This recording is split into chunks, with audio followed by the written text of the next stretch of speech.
Bonsoir et bienvenue dans la vidéo de débriefing de ce jeudi 19 mars pour le système Full King sur le Dow Jones 100 ticks. Alors, un premier élément dans la journée.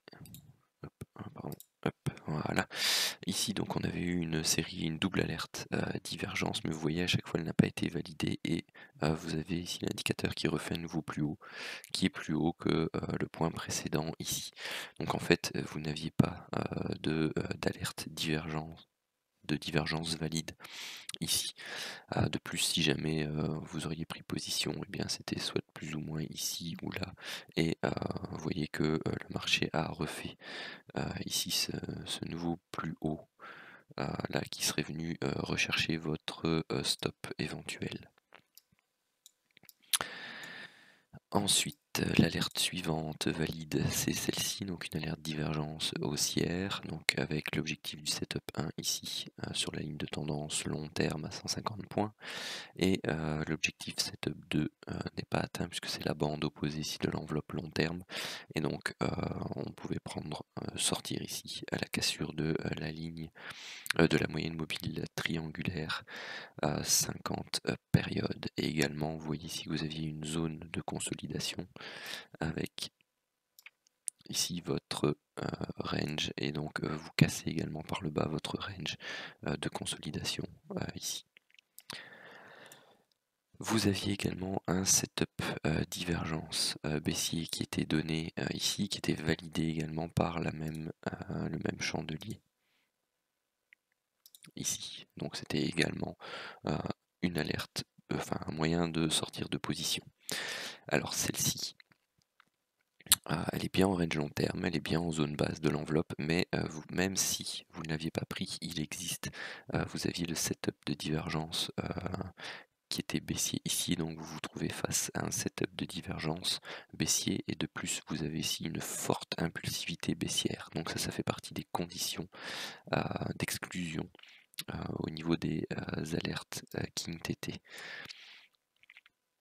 Par contre, ici vous aviez une double alerte divergence baissière, et après ici vous voyez, vous aviez un nouveau plus bas qui est fait au niveau de l'indicateur, et vous aviez la validation, le break de la ligne de tendance ici en zone de survente qui était donné ici, et donc vous pouviez aller rechercher l'objectif du setup 1 à 300 points et l'objectif du setup 2 ici à 595 points.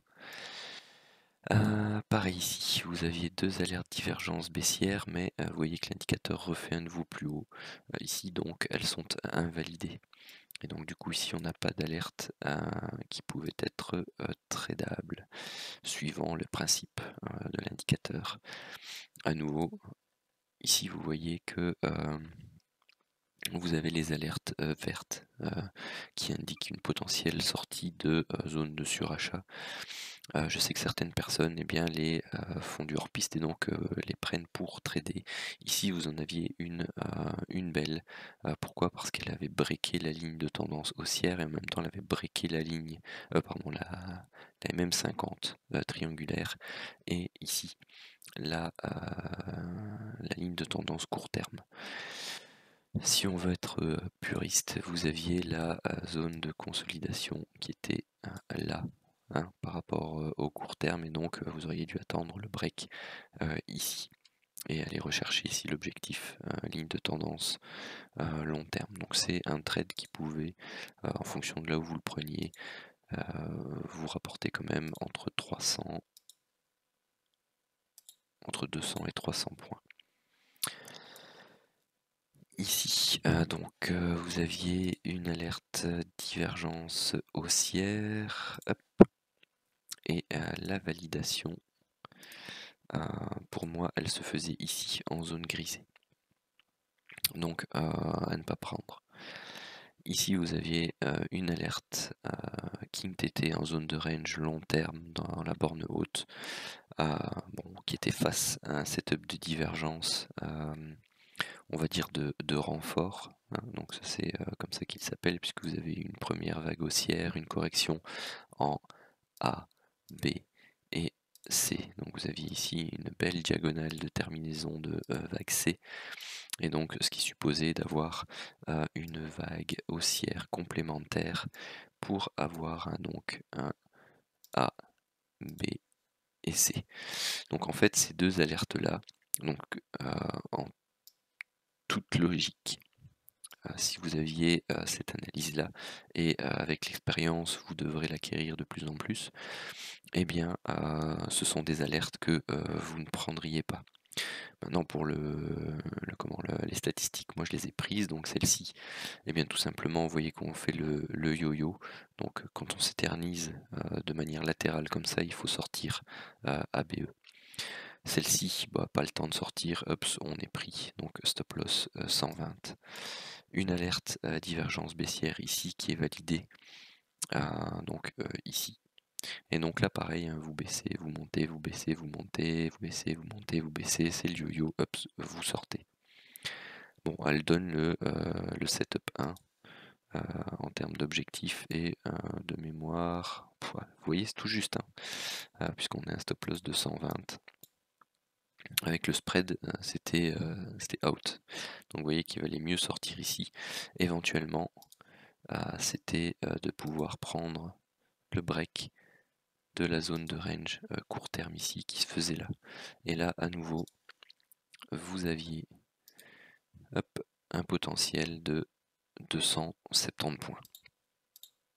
Donc ça, je les compte pas dans les statistiques, hein, la technique des zones de range court terme avec le break.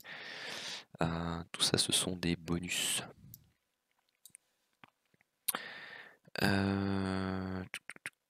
Alors celle-ci, pas prise. Pourquoi?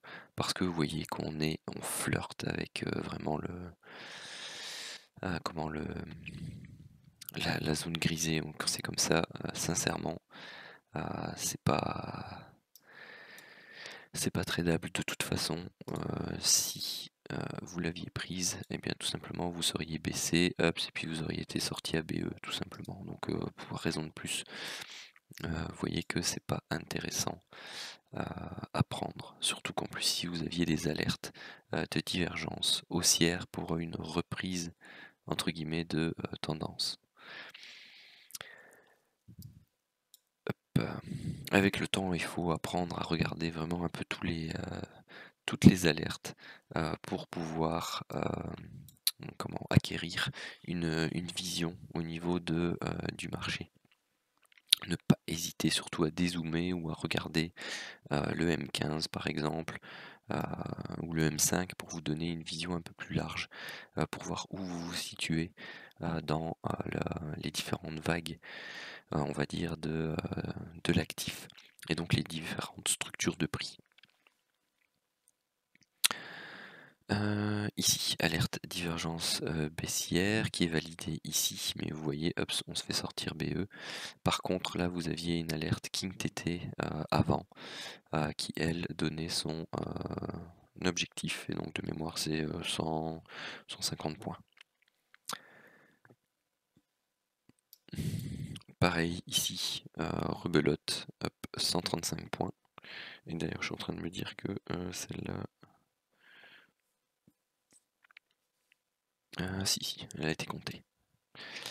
Et ensuite, dernière possibilité dans la journée, du moins au niveau des statistiques, puisque pour rappel, jusque à vendredi, je m'arrête à 20h30 à cause du changement d'horaire.